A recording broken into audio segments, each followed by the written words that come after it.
Democratic leader. Mr.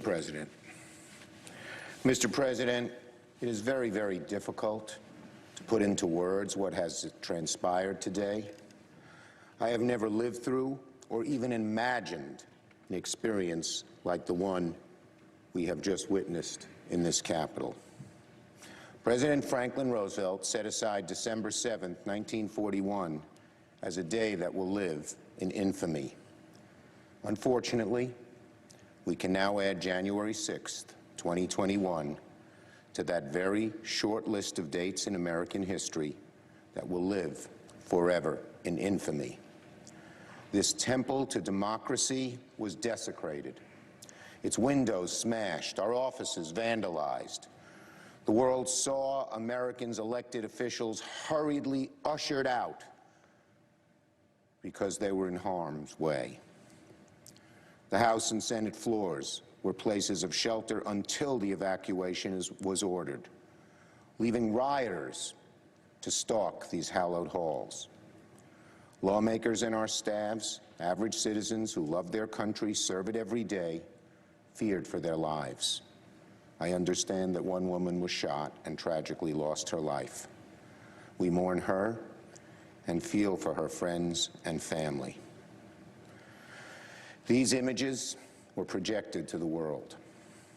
Foreign embassies cabled home their home capitals to report the harrowing scenes at the very heart of our democracy. This will be a stain on our country, not so easily washed away. The final, terrible, indelible legacy of the 45th President of the United States, undoubtedly our worst. I want to be very clear. Those who perform these reprehensible acts cannot be called protesters. No, these were rioters and insurrectionists, goons and thugs, domestic terrorists. They do not represent America. They were a few thousand violent extremists who tried to take over the Capitol building and attack our democracy. They must and should be prosecuted to the full extent of the law, hopefully by this administration, if not, certainly by the next. They should be provided no leniency. I want to thank the many of the Capitol Hill Police and Secret Service and local police who kept us safe today and worked to clear the Capitol and return it to its rightful owners and its rightful purpose.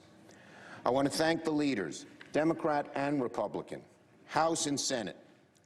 It was Speaker Pelosi, Leader McConnell, Leader McCarthy, and myself who came together and decided that these thugs would not succeed, that we would finish the work of that our Constitution requires us to complete in the very legislative chambers of the House and Senate that were desecrated, but we know always belong to the people and do again tonight.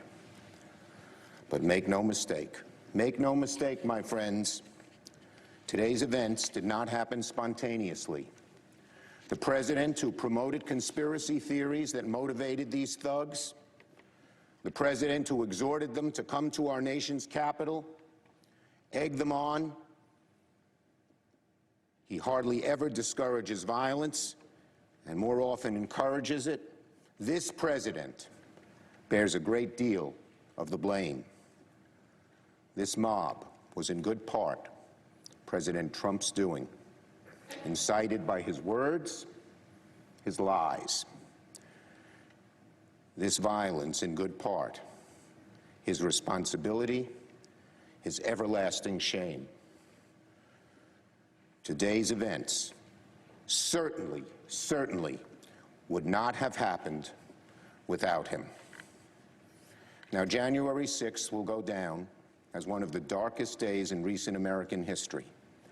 A final warning to our nation about the consequences of a demagogic president, the people who enable him, the captive media that parrots his lies, and the people who follow him as he attempts to push America to the brink of ruin. As we reconvene tonight, let us remember, in the end, all this mob has really accomplished is to delay our work by a few hours. We will resume our responsibilities now, and we will finish our task tonight. The House and Senate chambers will be restored good as new and ready for legislating in short order. The counting of the electoral votes is our sacred duty. Democracy's roots in this nation are deep, they're strong, and they will not be undone, ever, by a group of thugs. Democracy will triumph, as it has for centuries. So to my fellow Americans who were shocked and appalled by the images on their televisions today and who are worried about the future of this country, let me speak to you directly. The divisions in our country clearly run deep, but we are a resilient, forward-looking, and optimistic people, and we will begin the hard work of repairing this nation tonight, because here in America, we do hard things. In America, we always overcome our challenges. I yield the floor.